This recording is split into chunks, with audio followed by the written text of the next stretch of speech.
Welcome back. जो है खबरदार वही है समझदार, और हम आपको दे रहे हैं ये मंत्र वर्ल्ड कंज्यूमर राइट्स डे के दिन। जैसे जैसे देश में ऑनलाइन शॉपिंग का ट्रेंड बढ़ता जा रहा है, इससे जुड़ी शिकायतें भी बढ़ रही हैं। इसका अंदाजा इस बात से भी लगा सकते हैं कि साल 2014 में देश में साइबर अपराधों के मामले करीब 70% ज्यादा दर्ज हुए हैं। 2013 में जहां इन शिकायतों की तादाद करीब 6000 थी, आज वो बढ़कर 10,000 के पास पहुंच गई है।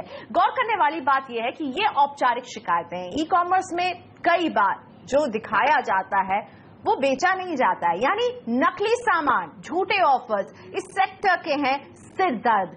आप इस फ्रॉड के शिकार न बने, इसमें करेंगे हमारी मदद markshit.com के फाउंडर फैसल फारूकी।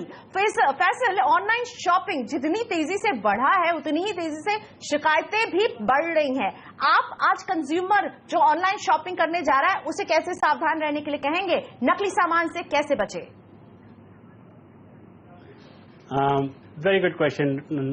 आज प्रियंका देखिए, लोग ऑनलाइन शॉपिंग करके इतने खुश रहते हैं क्योंकि डिस्काउंट मिल जाता है उनको और सस्ते में वही प्रोडक्ट मिल जाता है। लेकिन सबसे ज़्यादा अहम ये है कि हमको सावधानी बरतना चाहिए कि हम खाली डिस्काउंट को ना देखें, वेबसाइट की रिलायबिलिटी, उसकी जेन्युइननेस और ऑथेंटिसिटी भी देखें। प्रोमिनेंट और रिलायबल वेबसाइट से खरीदें। सबसे बड़ा तो ये इम्पोर्टेंट बात है कि देखें कि वो प्रोडक्ट जो आप खरीद रहे हैं ऑनलाइन वो उतना ही जेन्युइन है कि जो ऑफलाइन आप देख रहे होंगे। और दूसरी चीज़ ये है कि वो वेबसाइट की रिफंड पॉलिसी या एक्सचेंज पॉलिसी आप पढ़ लें और उससे आप वाकिफ हो जाएं, get familiarized with it, so that if there is any problem then you should be able to get. एक पिक्चर देखता है तो वो कैसे पता करे कि वो जेन्युइन है या नहीं है? अब देखिए, अगर आप रिलायबल वेबसाइट से ले रहे हैं, जैसे जो मशहूर वेबसाइट्स हैं, चाहे वो फ्लिपकार्ट, स्नैपडील, पेटीएम वगैरह वगैरह, इन्फीबीम हो, जो भी हो, तो ये सब तो रिलायबल वेबसाइट्स हैं। लेकिन अगर कोई छोटी सी वेबसाइट अचानक आपको कोई बहुत ज़्यादा डिस्काउंट दे रही है तो sometime it's too good to be true. अगर कोई बोल रहा है कि आईफोन पे हम 25% ऑफ दे रहे हैं और दूसरी वेबसाइट्स खाली 5% ऑफ दे रही हैं, तो chances are that 25% is a fraudulent way or deceptive way of attracting the consumer. तो इस तरह से एक अलर्ट कंज्यूमर रहना चाहिए, वो आपको सावधानी बरतना चाहिए। फैसल, बड़ी बड़ी कंपनियां कह देती हैं हम तो बस मार्केट प्लेस हैं, सेलर्स आते हैं वो हमारे प्लेटफॉर्म से बेचते हैं, हमारी कोई जिम्मेदारी नहीं है। ये कितना सही है? और ये इनका जो ऐसा कहना था,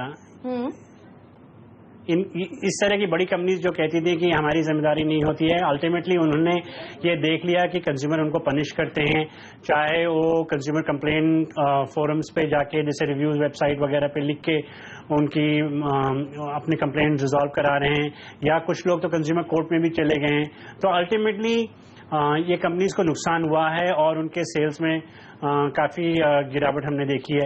लेकिन एट द सेम टाइम अब ये कंपनीज इस तरह से बोल के अपनी जिम्मेदारी को एंड नहीं कर लेती हैं, बल्कि they have gone out of their way to pamper the customers.